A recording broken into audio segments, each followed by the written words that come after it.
Straight of hormones का जिक्र करें सर, क्योंकि ईरान पहले ही धमकी दे चुका है कि अगर हमारे रास्ते बंद करें तो स्ट्रेट ऑफ हॉर्मोन्स की तरफ से हम भी रास्ते बंद कर देंगे।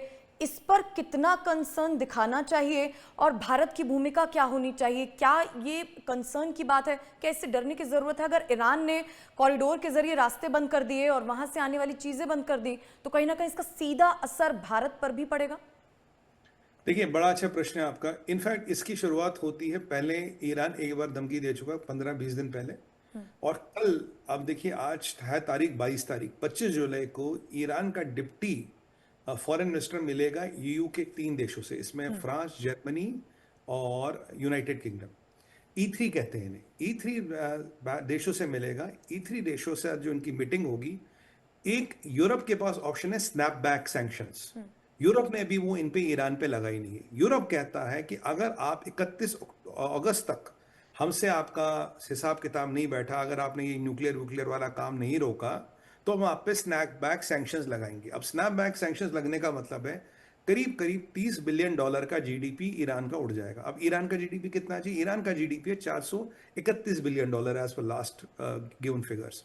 उसमें से अगर 30 बिलियन उड़ता तो लगभग लगभग आपका 8% जीडीपी और उड़ जाएगा। पहले आप $100 बिलियन का जीडीपी अमेरिका के सैंक्शंस के चलते हुए हार चुके हो।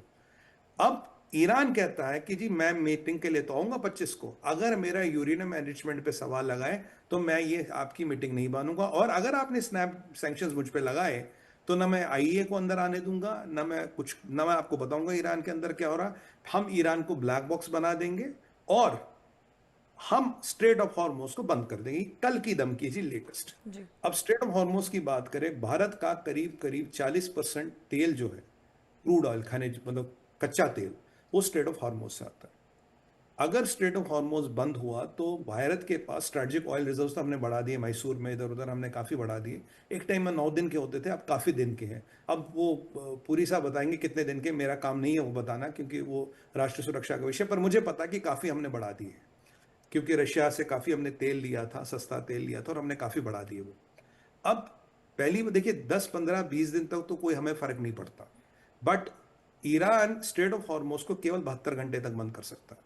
कारण क्या है? स्ट्रेट ऑफ हॉर्मोज को बंद करने का मतलब है दुनिया की आपने 30-40% या 50% क्रूड का रास्ता बंद कर लिया। मिडिल ईस्ट से जो क्रूड एक्सपोर्ट होता था, आपने उसको बंद कर दिया। इसमें चाइना, सब इसमें कहीं ना कहीं सबका नुकसान इसमें होगा। और सबसे बड़ी बात है, अमेरिका की एक फिफ्थ फ्लीट है जो बहरीन में होती है। फिफ्थ फ्लीट का मतलब ही है कि स्ट्रेट ऑफ हॉर्मोज कभी बंद ना हो, बारबर मंडेल बंद ना हो, रेड सी और अरेबियन ओशन जो एक धर्रा बनता है ऐसे जो जाता है, यानी कि सुएज कनाल का रास्ता कभी बंद ना हो। फिफ्थ फ्लीट इसीलिए बहरीन में डिप्लॉयड है। तो इसका मतलब है ईरान को अमेरिका से भिड़ना पड़ेगा, और वो 48 घंटे तक देखेंगे। 48 घंटे बाद जब फिफ्थ फ्लीट आएगी तो आप टेम्परेली तो बंद कर सकते हो उसको, 24 घंटे, 48 घंटे, हद से 72 घंटे, उसके अलावा ईरान नहीं टिक पाएगा।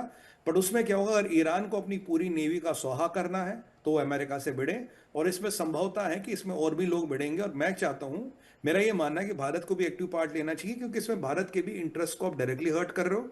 हमारा तेल रोक रहे हो, हमारे इन्फ्लेशन बढ़ेगा, हमारे फर्टिलाइजर्स का प्राइस बढ़ेगा, हमारी खरीफ की फसल का सीजन चल रहा है। तो ऐसे में जब पीछे दुनिया में इतनी इन्फ्लेशन बढ़ी है, क्योंकि रशिया का हमने तेल सस्ता लिया प्रमेश जी, इसलिए हमारे इन्फ्लेशन नहीं बढ़ा। अगर आप ऐसी हमाकतें और हरकतें करते हो अपने जहादीपना दिखाने के लिए, तो उसका जवाब आपको दुनिया मिलके देगी। ईरान के पास छोटी सी नेवी है, आउटडेटेड नेवी है। अगर ये ईरान की मर्जी, अगर उसका कंप्लीट तिलांजलि करनी है तो स्ट्रेट ऑफ हार्मोस रोके, 70-72 घंटे के लिए रोको, कि दुनिया का शायद 2, 5, 10 डॉलर बैरल बढ़ेगा टेम्परेली, बट ट्रेड ऑफ ये है कि आपकी नेवी पूरी ध्वस्त कर दी जाएगी। तो इन तिलों में तेल नहीं है, ये धमकियां देने वाली है, आपकी औकात नहीं है रोकने की। हाँ, ये प्रॉक्सियो वॉक्सियो के माध्यम से ईरान जरूर कुछ कर सकता, होती हो, क्योंकि ये तो इनके लिए तो ये डिस्पोजेबल जहाज है ना। अब हूती मरे रहे, इन्हें क्या फर्क पड़ता है? खुद इनकी औकात कुछ करने की नहीं है। अगर इनकी औकात होती तो इन्होंने अब तक स्ट्रेट ऑफ हॉर्मोज बंद कर दिया होता। और ये बार बार धमकियां देने से कुछ नहीं होता। जब कासिम सुलेमानी मरा था तो लाल मस्जिद पे झंडा चढ़ा दिया था, हम बहुत बड़ा महायुद्ध कर रहे थे। पीछे जब ये जनरल सलामी मरा था तब भी लाल झंडा चढ़ा दिया था। मैं भैया कितनी बार लाल झंडा चढ़ाओगे? वो बेचारे मौलवी साहब को भी चढ़ाने उतारने में तकलीफ हो रही होगी।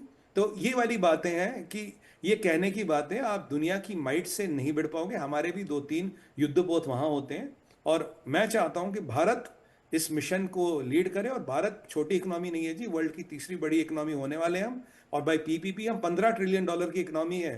तो अगर तुम बर्बाद हो तो तुम रहो, बट अगर तुम सोचते हो कि 140-45 करोड़ लोगों की आजीविका को तुम अस्त व्यस्त करने की क्षमता रखते हो, ना तुम्हारी औकात थी, ना है, और ना हम ये कभी होने देंगे। ये बिल्कुल दो टूक शब्दों में ईरान को सुनना, जानना और समझना चाहिए। तो ये बकवासबाजी करना छोड़िए। ये सब बच्चों वाली बातें शोभा नहीं देती।